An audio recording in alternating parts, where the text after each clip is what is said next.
New this morning, we're learning more about an arrest in a homicide that claimed the life of a Parker High School football coach. DeCorleon Robinson is charged with murder in the case. He's accused of shooting and killing Demetrius Beverly at Lakeshore Ridge Apartments late Wednesday night.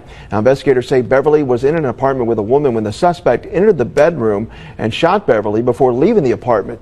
Police arrested Robinson in the apartment parking lot there off Lakeshore.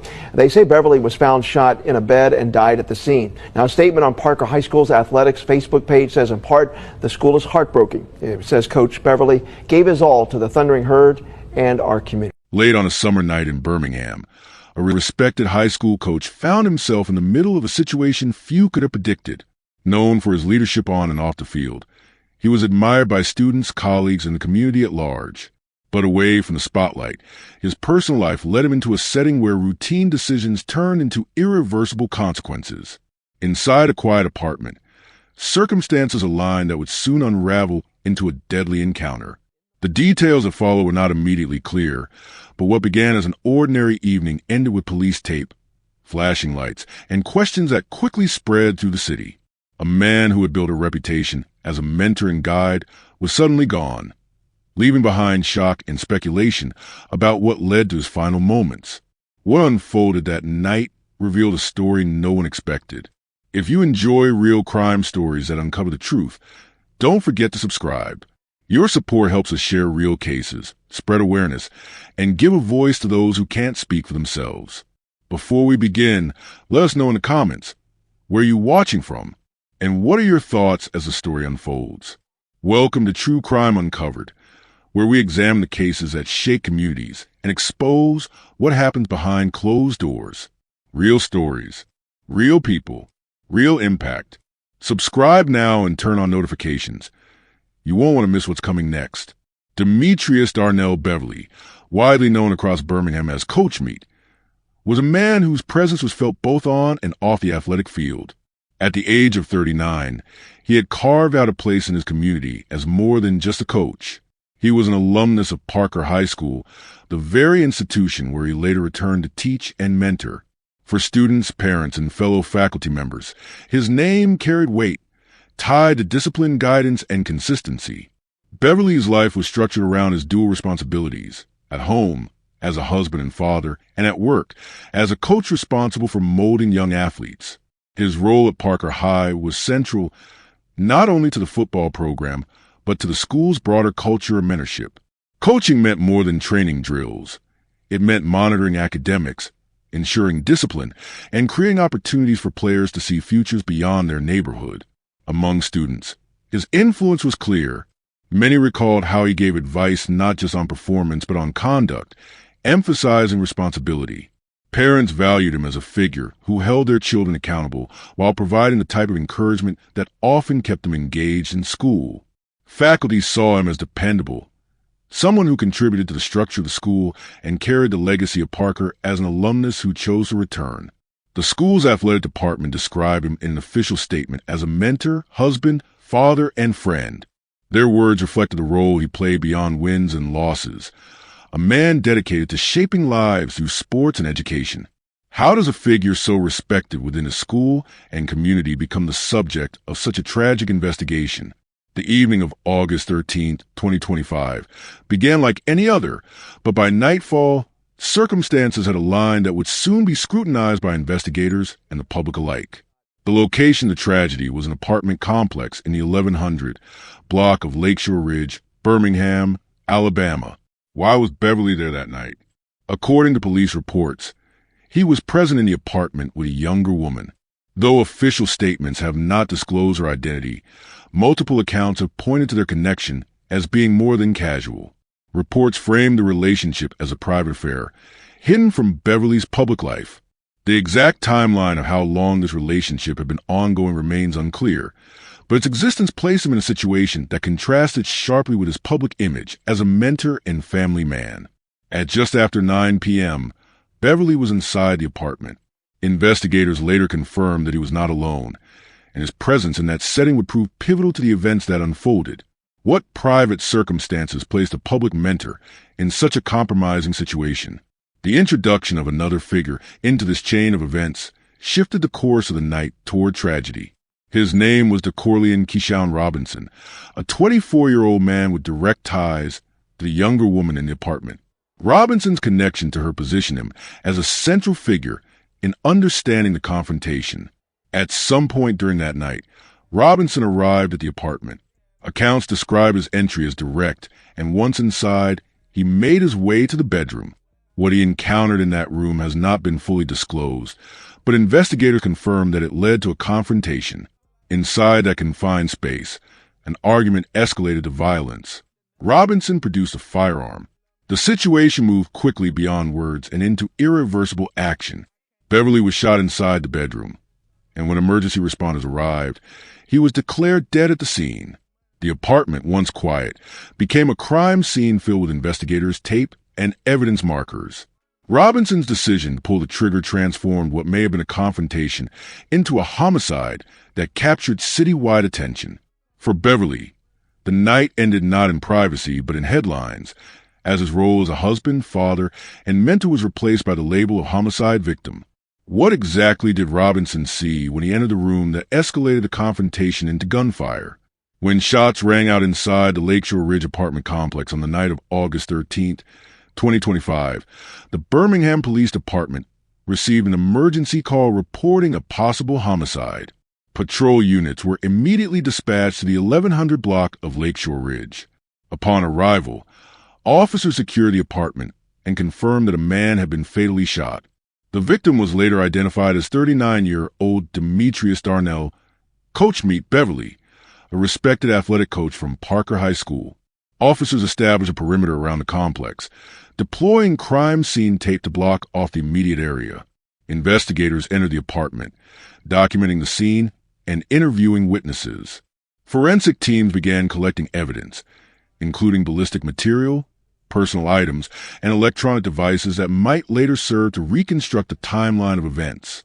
The Birmingham Police Department released an initial statement to the public, confirming that a man had been killed in a shooting inside a private residence. Within hours, news outlets confirmed the victim's identity, spreading shock across the city. By the next morning, local media carried headlines naming Beverly, with reports highlighting his role as a mentor and coach. At Parker High School, administrators and faculty were notified of Beverly's death.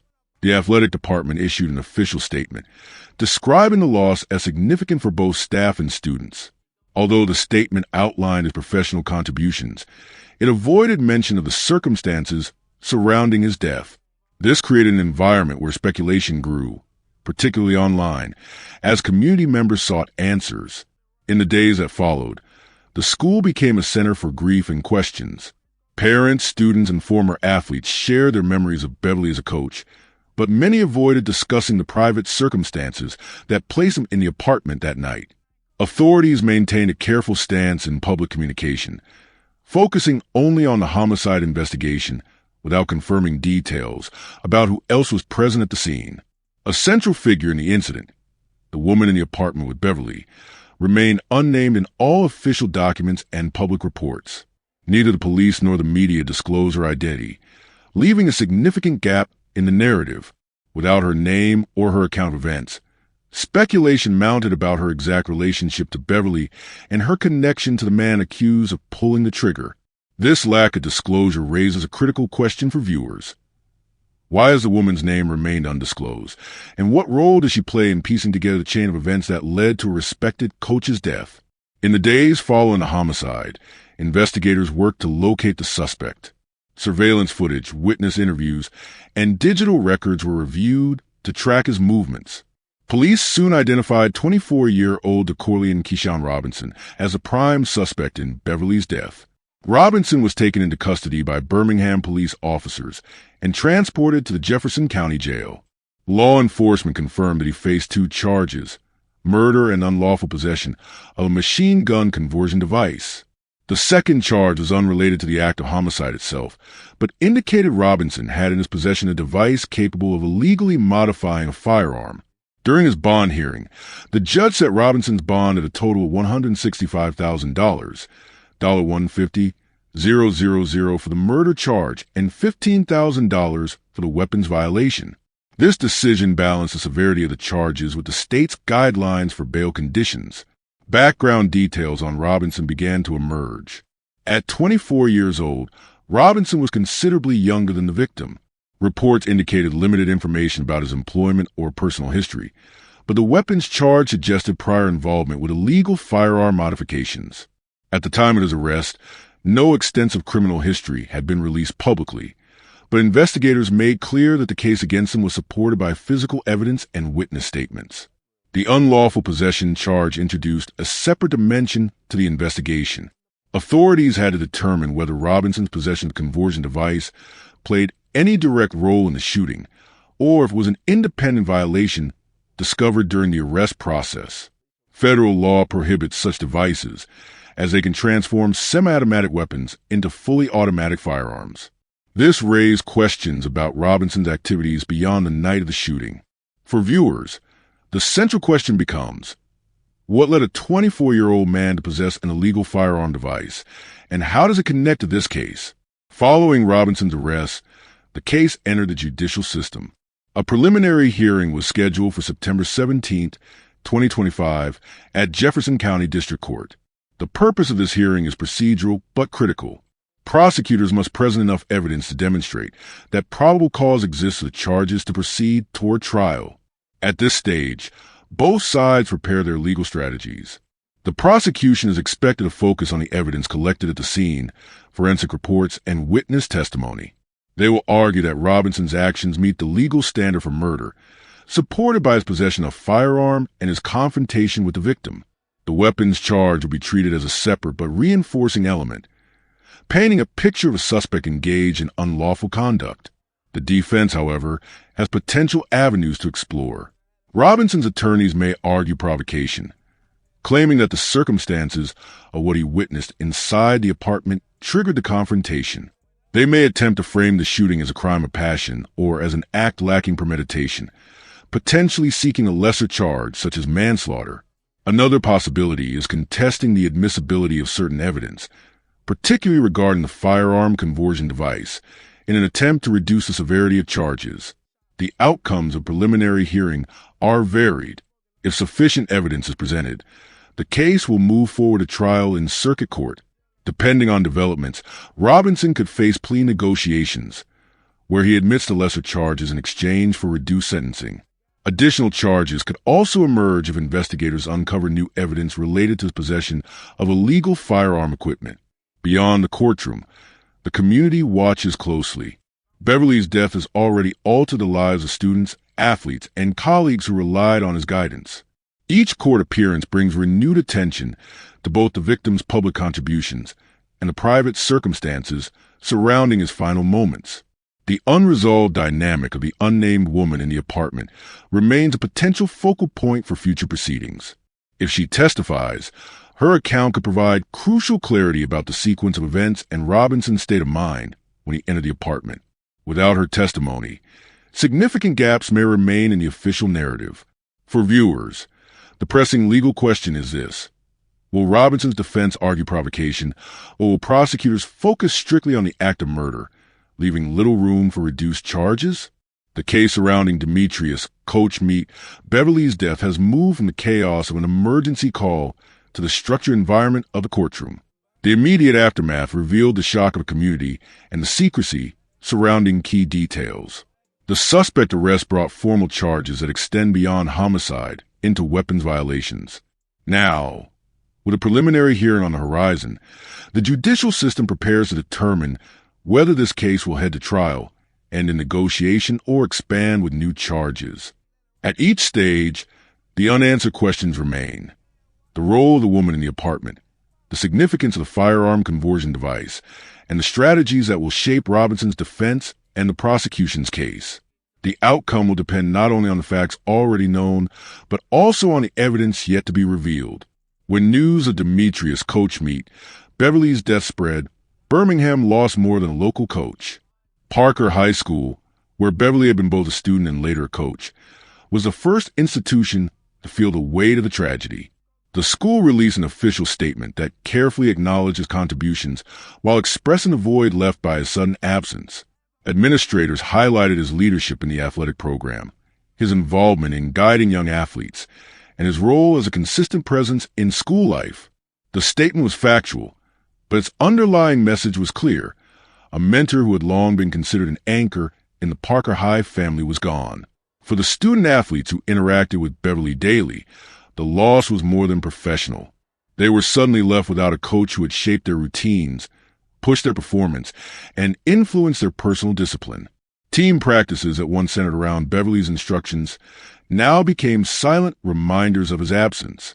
For students preparing for athletic scholarships or striving to balance academics and sports, his guidance had been a practical asset. The absence of that guidance posed new challenges.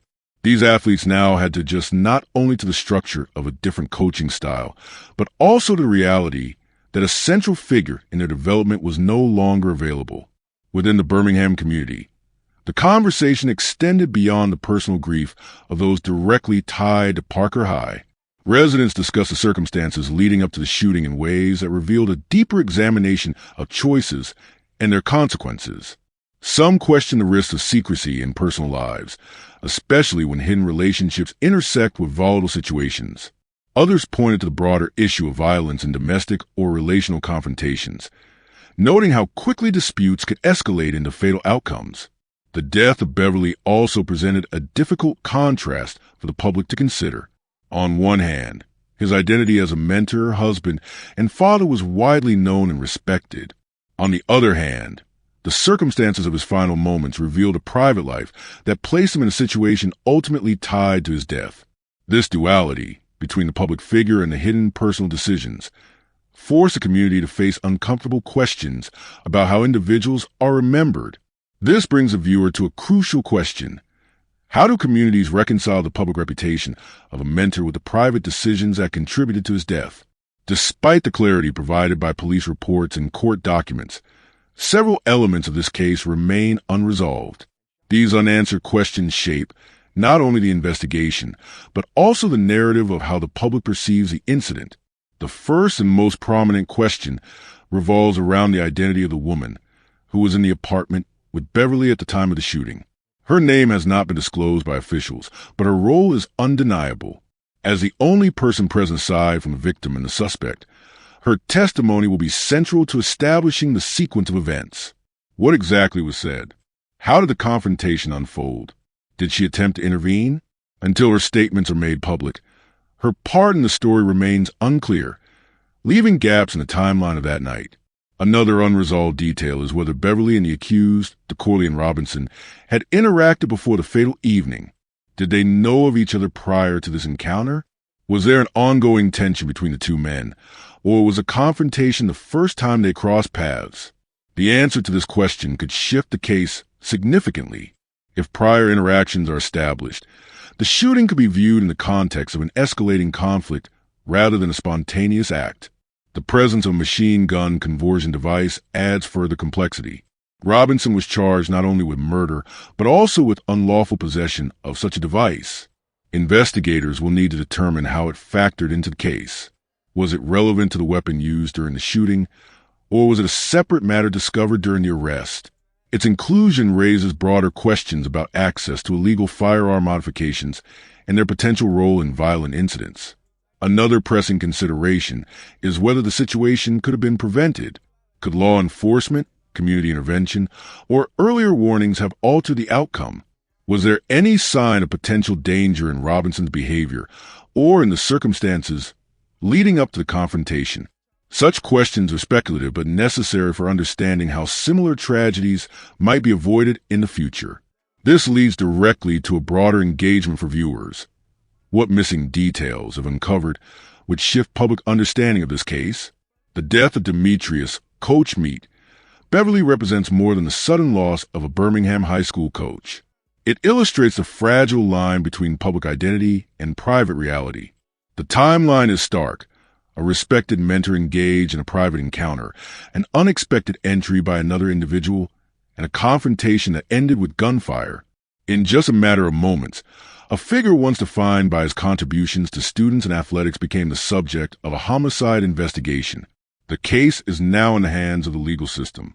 Robinson faces charges of murder and unlawful possession of a machine gun conversion device. His preliminary hearing, scheduled for September 17, 2025, will serve as a first step in determining how the case progresses. For the community, this hearing will be the start of answers, but it may also expose new questions. Legal proceedings often reveal previously undisclosed details, and the testimony of witnesses, particularly the woman in the apartment, will be central to shaping the court's view. For now, the search for clarity continues. Investigators, attorneys, and community members alike are left to piece together what led to the fatal encounter. Was this simply an unexpected discovery that spiraled into violence, or were deeper tensions at play? The court will decide legal responsibility, but the narrative of how the situation developed will continue to unfold in both public records and community conversations. The case also highlights a broader reflection: the dual nature of public figures. Beverly was celebrated as a coach, a mentor, and a family man, yet his death revealed aspects of his private life that were unknown to many. This duality complicates how he will be remembered, and it underscores the difficulty in reconciling reputation with reality. Communities often face this challenge when prominent individuals are involved in circumstances that contradict their public image. As the trial approaches, one question lingers for viewers. What do you think will be revealed in court that has not yet come to light? The story of Demetrius, Coach Meat, Beverly remains incomplete. The courtroom will provide facts, but the full understanding of how a respected coach's life ended inside a Birmingham apartment will depend on what remains hidden and what is eventually brought into the open. If you found this story as gripping and heartbreaking as we did, don't forget to like this video and share it with others. And if you want to hear more true crime stories that uncover the mysteries behind these tragic events, make sure to subscribe to our channel and turn on the notification bell. You won't want to miss our latest stories, updates, and discussions. Thank you for joining us on this journey to seek justice and explore the truth. Together, we can make a difference. Until next time, stay safe and stay aware.